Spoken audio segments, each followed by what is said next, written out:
चलिए, रायपुर से बड़ी खबर निकलकर सामने आ रही है, जहां पर नाफेड का टेंडर निरस्त करने के लिए केंद्र सरकार का पत्र आया है। राज्य सरकार को टेंडर रद्द कर कार्रवाई करने के निर्देश भी दिए हैं। तो ये बड़ी खबर आपको बता रहे हैं। नाफेड का टेंडर निरस्त करने के लिए केंद्र सरकार का पत्र आया है। राज्य सरकार को टेंडर रद्द कर कार्रवाई करने के निर्देश दिए गए हैं। राइस मिलर एसोसिएशन ने अनियमितता की शिकायत की थी, जिसके बाद ये बड़ा अपडेट निकलकर सामने आ रहा है। केवल एफआरके के फायदे के हिसाब से नियम तय किए गए थे। टेंडर निरस्त करने के साथ ही कार्रवाई करने की बात कही गई है। एफआरके चावल के लिए नाफेड ने ये टेंडर निकाला था। खाद्य मंत्रालय ने मामले पर संज्ञान लिया है। ये बड़ी खबर आपको बता रहे हैं छत्तीसगढ़ की राजधानी रायपुर से, जहां पर टेंडर निरस्त करने के साथ कार्रवाई करने की बात यहां पर केंद्र सरकार ने कर दी है। नाफेड का जो टेंडर है वह निरस्त करने के लिए केंद्र सरकार का पत्र यहां पर आया।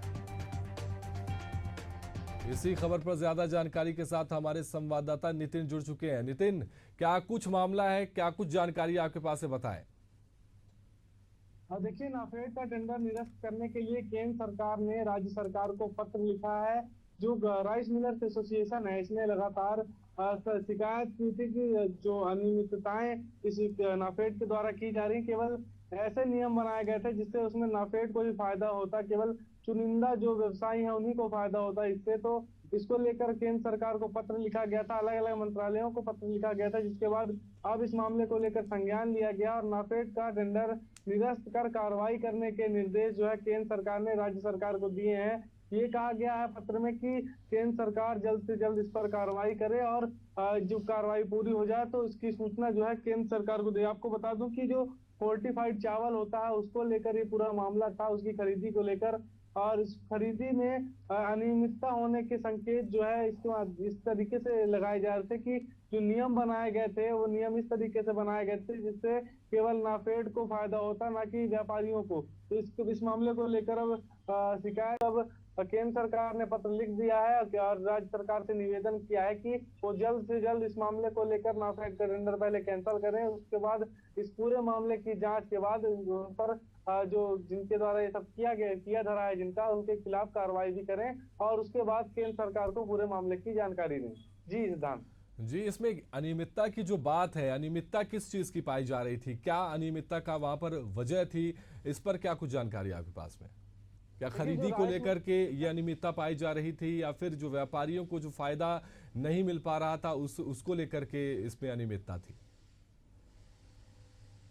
नितिन, जैसे सिद्धांत मैंने आपको बताया कि जो राइस मिलर्स एसोसिएशन है उसने शिकायत दर्ज करवाई थी कि जो नियम बनाए गए हैं उसमें हेरफेर किया गया है। नियम इस तरीके से बनाए गए हैं कि केवल इसका फायदा नाफेड को होगा, तो नाफेड को फायदा पहुंचेगा अगर, तो जो आम व्यापारी है उनको परेशानी का सामना करना पड़ेगा, उनको साफ तौर पर समझा जा सकता है कि उनको नुकसान होगा। जिसके बाद उन्होंने ये शिकायत केंद्र सरकार में दर्ज कराई थी और केंद्र सरकार ने इस पर संज्ञान लिया। इससे पहले भी राज्य सरकार को भी इस मामले की शिकायत की गई थी, लेकिन लंबे समय तक कार्रवाई न होने के बाद जो केंद्र सरकार को पत्र लिखा गया था, जो राइस मिलर्स एसोसिएशन है वो लगातार इस मामले में कार्रवाई चाहता था, लेकिन कार्रवाई नहीं हो रही थी। जिसके बाद अब खाद्य मंत्रालय ने इस पूरे मामले को लेकर संज्ञान लिया। जो नियम बनाए गए थे जो फोर्टिफाइड चावल है उसको लेकर, अब उसमें जो बदलाव किए गए थे कि केवल जो नाफेड को फायदा होता वो ना हो सके, अब इसके लिए कार्रवाई की बात भी जो केंद्र सरकार का पत्र है वो कहता हुआ नजर आ रहा है। अब